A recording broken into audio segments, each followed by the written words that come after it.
बेपर्दा होकर बगैर दुपट्टे के इस घर से इस नामहरम के साथ जाती है।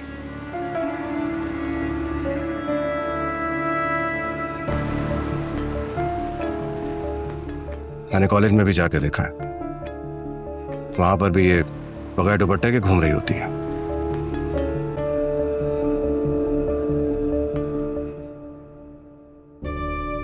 खून खौलता है मेरा, बर्दाश्त नहीं होता मुझसे बड़े ताया जान अपनी बहन को बेहयाई के रास्ते पे देखते हुए। मेरी आपसे दरख्वास्त है कि प्लीज तानिया की आजादी पे पाबंदी लगाएं। कोई जरूरत नहीं है उसे तालीम हासिल करने की।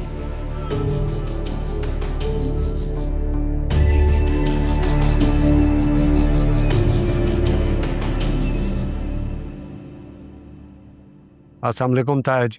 वालेकुम अस्सलाम।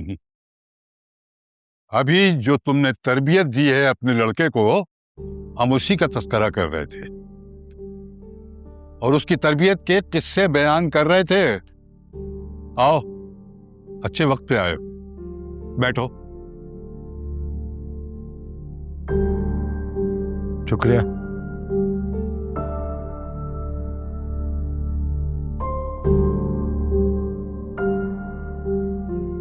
और रियाना, तुम जरा अपनी लड़की को बुलाओ।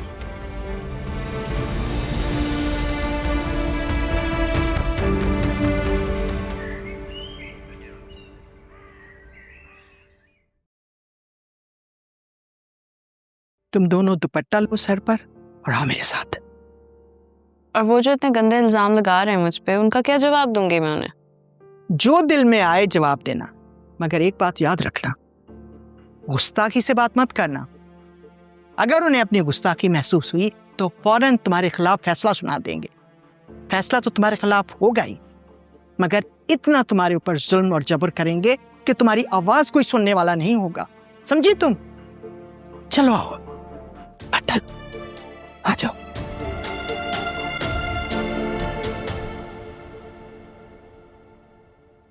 ताया जी, आपके कहने पर मैं इस घर पे अपने बेटे की शादी करने पर राजी हो गया था, लेकिन लड़की पर आसेब आ गया। अब आप खुद ही बताएं, मैं अपने बेटे की शादी एक आसेब ज़्यादा लड़की से कैसे करूं? क्या ये सच है राशिद? जी ताया जी, ये सच है।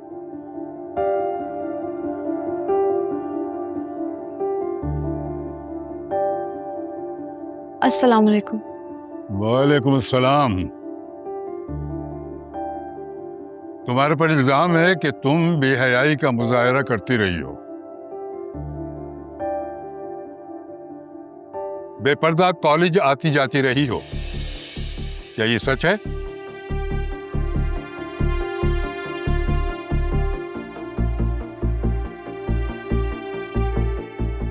ताया, ये सब मेरी पढ़ाई की मुखालफत में हो रहा है, कुछ नहीं। तुमसे जो पूछा गया है सिर्फ उसका जवाब दो। तुम बेपर्दा घर से जाती रही हो या नहीं?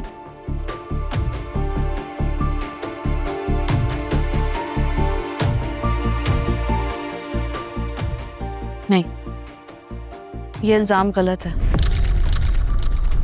3 मर्दों की गवाही है तुम्हारे खिलाफ, हालांकि 2 मर्दों की गवाही ही काफी होती है। अगर इन 3 मर्दों की गवाही पर आपको भरोसा है तो फिर आप मुझसे क्यों पूछ रहे हैं? ये नहीं दिख रहा आपको कि वो तीनों मेरी पढ़ाई के मुखालफत है? मुखालफत में गवाही मुखालिफ ही दिया करते हैं ना। तुम्हारे हामी तुम्हारे खिलाफ गवाही क्यों देंगे भला? गवाहों की गवाही की सदाकत मालूम करना भी तो आप ही का काम है। कोई पैमाना नहीं है गवाहों की शहादत मालूम करने का।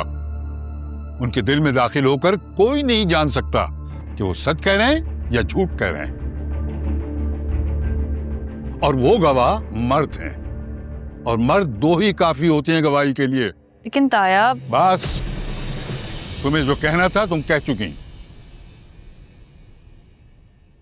अब अपना फैसला सुनने के लिए खामोश खड़े रहो।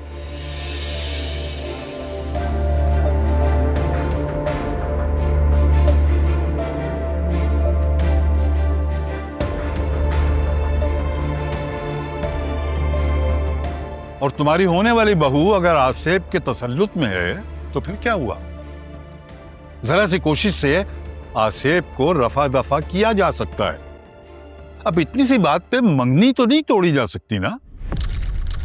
लेकिन ये आसेफ कब रफा होगा ताया जी? इसमें तो सालों भी लग सकते हैं। अब क्या इस आसेफ के चक्कर में मैं अपना घर भी ना बसाऊं? इसमें मेरा क्या कसूर है?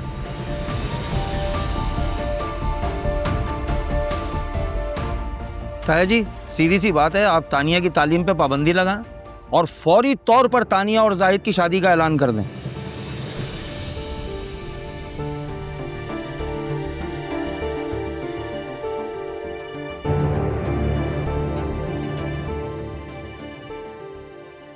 ठीक है, मुझे अपनी तालीम के खिलाफ भी आपका हर फैसला मंजूर होगा, लेकिन आज मैं भी आपके सामने अपना मुकदमा रखना चाहती हूँ।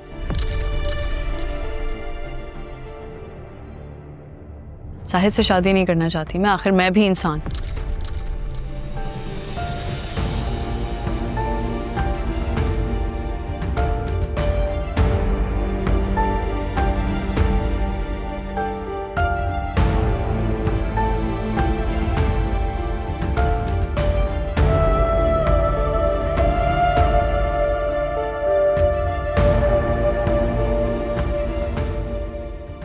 इस्लाम तो मेरा भी दीन है ना, और मेरा ये दीन मुझे अपनी पसंद से शादी करने की इजाजत देता है।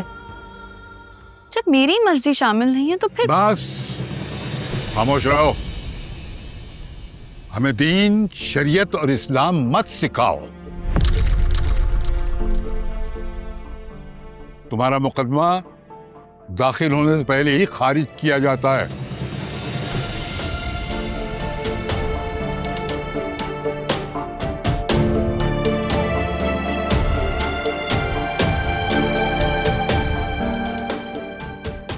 और तुम्हें इतनी तमीज और तहजीब नहीं है कि बड़ों से बात कैसे करते हैं, और हमें दीन सिखा रही हो। तुम पहले ही बेहयाई और बेपर्दगी का मुर्तकब करार पा चुकी हो, और इस लिहाज से तुम्हारे निकाह के मामले पर तुम्हारी मर्जी का हक तुम्हारे बुजुर्गों को हासिल है।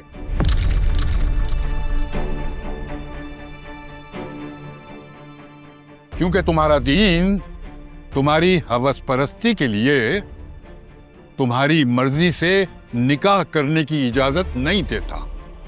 मैं हवस परस्त हूँ? इस बात का फैसला आप किस बुनियाद पे कर रहे हैं? मैंने कहा खामोश रहो लड़की।